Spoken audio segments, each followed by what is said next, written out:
Hi there, Sharon Horne-Ellstrom here. Welcome to day 9 of our Supersize You annual challenge. Today we are looking at and thinking about and going to write down, even if it's scary, our thoughts, our predominant thoughts and not beliefs. We're going to do beliefs tomorrow, so that's a heads up. Our predominant thoughts, the things that pop into our head most often and with how much intensity, we want to write those things down. Even if it's, like I said, even if it's scary to write them down. Like if I'm thinking, I can't do this repeatedly today, I want to write that down. Why? Because that's a lie. And I know I can do it, whatever it is I'm facing.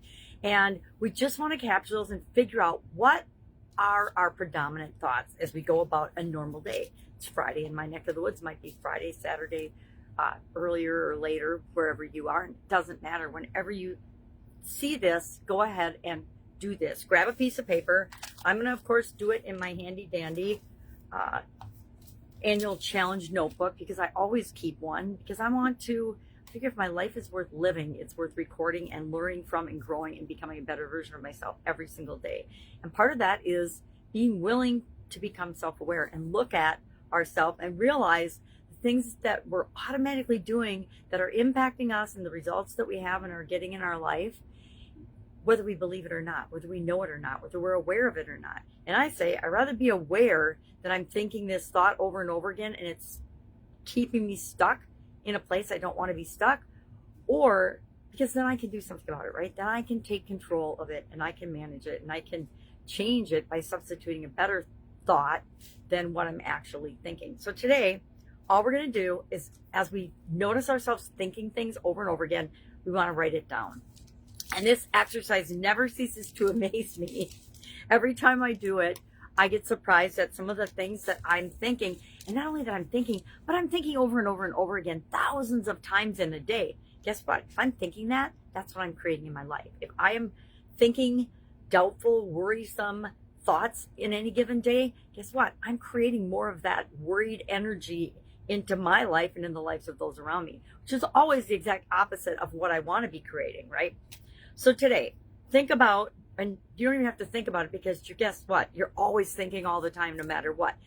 Think about being aware of those thoughts and just jotting them down. This is definitely an awareness exercise. So notice thoughts that you think automatically about yourself. I'll tell you one that I'm really been working on stopping. As soon as I finish a video, the first thought that pops into my head is all the things I did wrong and how terrible it was, how I tripped over my tongue or whatever. I did literally thousands of videos, and that was my automatic reaction to every single one. Were they all that bad? Well, some of them were really bad, but not all of them. But I said it after every single one.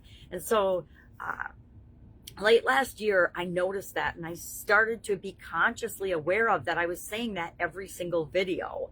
And so now that is one thing that I still will do it once in a while, especially if I do a really bad thing, like say the wrong title or something, because I don't edit my videos. I'm legally blind. So it's just a thing that I had to come to terms with. I am not going to be able to edit my videos. So what you see is what you get. And sometimes that's okay. And other times it's not, because something ridiculous will come out of my mouth. We all say ridiculous things and think ridiculous things sometimes.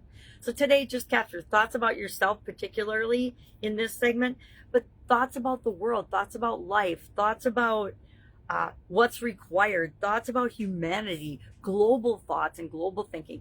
Because I have found that most of our global thoughts are not really our own. We just adopted them from other people and decided that it was true for us. And it might just be a bald-faced lie, and it's absolutely positively not true for us. Like if you tell yourself you're a perfectionist because somebody else in your family was a perfectionist, and you're absolutely positively not, all you're doing is creating roadblocks for yourself and your life and your results that are unnecessary, and they were never yours anyway. If you tell yourself a klutz, this one I'm very guilty of. Told myself I was a klutz for a gazillion years, and guess what? I did klutzy things, and klutzy things happened to me all the time, which reinforced the thought that I was a klutz. So write them down. If you need help with this, if you've got any questions, please just ask.